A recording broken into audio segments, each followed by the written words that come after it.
Andy, a trip to Dorking Wanderers awaits for us on Saturday afternoon. How has preparation been for that game? Really good week, yeah. We've had a good week training, really clear in the message we're getting across to the players.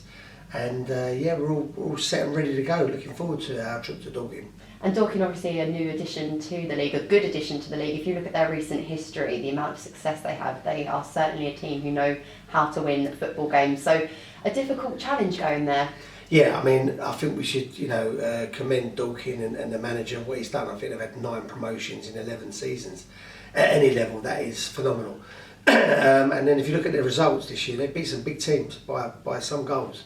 So we know we're not going there, sort of with any sort of illusion that it's going to be an easy game. I regularly say it, there's no easy games in this league. But yeah, it'd be a tough place for us to go, but we're relishing it and looking forward to it. I'm sure one player who would have been on your radar in the Dorking squad because of the goal contributions last season was Alfie Rutherford. Very unfortunately for him and the football club. I think he's had some surgery on his heart this week. So unfortunate.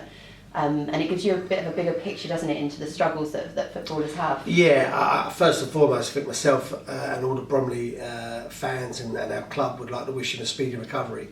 It was great to see him sitting up in bed on his social media with the thumbs up, and hopefully he'll be back on the pitch, in due course.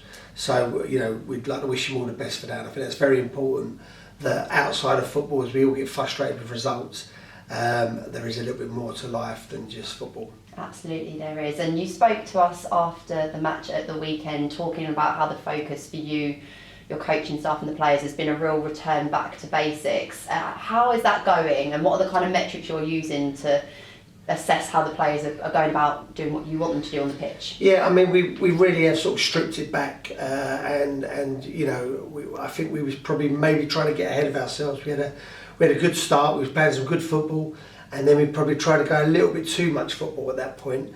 And we've just gone back to what we're about, really, and we've sort of gone back to the ethos that I had when I come here, and the DNA of grafting and making sure that we're on every ball, and just simplifying it a little bit, and it's gone well. The lads, weirdly, the lads look like they're more comfortable doing that, and I think sometimes you can go away from what you're good at, trying to go to the next sort of level, and that's not just the DNA of the football club or any club. That you have to go within the DNA of what you're working to. So we've kind of really made it sort of like a bit more black and white of how we're going to play. And the lads have been great, and there's a real good buzz around the place. I have to say, I mean, you said it just before off air, you can feel there's a good energy around the place at the moment. People might think on the outside, we haven't had a result for a few weeks, but the energy's good, and that's important, and then with the energy hopefully comes the performance, and then you can never guarantee the result, but hopefully the result. I know you always impress upon me that philosophy of look after the performance and the results take care of itself, and that's not necessarily just the 90 minutes, that's the work rate and endeavour that goes on in the training ground. We were kind of recording different bits and pieces this morning of training, and like you say, there's a confidence in the players, there's a togetherness, it's just grinding out to eventually get that 3 points that we all want. Yeah, I mean, it's the margins, isn't it? I mean, again, it's Halifax, they had 5 entries into our box in 90 minutes, and the one entry that they did have hit the bar and come straight back out to their player. If it hits the bar and goes over, we win that 1-0, and everyone's looking at the situation slightly different. That's football, and we've got to make sure that we sort of, I wouldn't say create our own luck, but if we graft hard, we'll be okay. And we have literally sort of gone back to what we're about, and hopefully we can give a good account of ourselves Saturday and a good reflection of Bromley of old. 2 further questions, still about football, but away from perhaps tomorrow's game. The World Cup starts on Sunday, which is really exciting. Do you see it, as well, of course we want England to do well, but do you see it as an opportunity perhaps for the National League to gain a bit of spotlight? Because there'll be a lot of Premier League and EFL supporters not going to games, who might have a little look and see about how local Bromley are getting on. Yeah, I mean, I think it'd be sort of great if the local supporters come and watched us. I mean, I think you could probably argue that that's probably what's happened in Notts County. They get all the headlines, rightly so. I think they've got 16,000 sellout in the National League, may I add, which is phenomenal. And if we can, one of our home games over the World Cup period, really encourage people of the local teams, and there's quite a few local teams, to come down and support us, that'd be great. And I think it's an opportunity for us to sort of introduce our club to those people, and hopefully they can come and see a game of football. As far as the World Cup is concerned, it's different, isn't it? I mean, Winter World Cup for us is bizarre. I'm really looking forward to it. You know, obviously my association with Gareth is no secret, so I'm quite excited about that.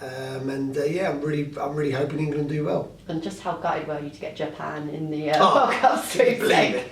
I mean, my excitement went as soon as I saw I got in the sweepstake, Japan. I mean, but I've heard Japan have got a good team this year, and they're dangerous from set pieces. So fingers crossed that they pull a World Cup final win out. But yeah, it's all good. I mean, you've been around the place today. The lads are in really good spirits, and listen, we're going to keep giving everything. Yeah, we certainly will. And my final question is actually to do with Alex Fletcher, the Bath City footballer who gained a really horrific injury playing in the National League South. Again, football, there's so much more to it, and I guess on behalf of the football club, we just kind of wanted to send our best wishes. Yeah, I mean, Jack Holland was playing in that match. Jack's out, obviously, a sports science strength and conditioning coach now. And to hear Jack's account of it, and obviously it probably brings it home a little bit more closer because we know someone that's been involved in that game. Firstly, I'd like to wish Alex a recovery and hope he's going to recover and get back on the pitch at some point. And I'd like to wish his family and Bath City our sincere best wishes. I think it's moments like this that the football people come together and realise that, look, results are important, but people's welfare is far more important. So again, we'd like to wish Bath City and Alex and his family all the very best. Andy, thank you as always for your time. Thank you.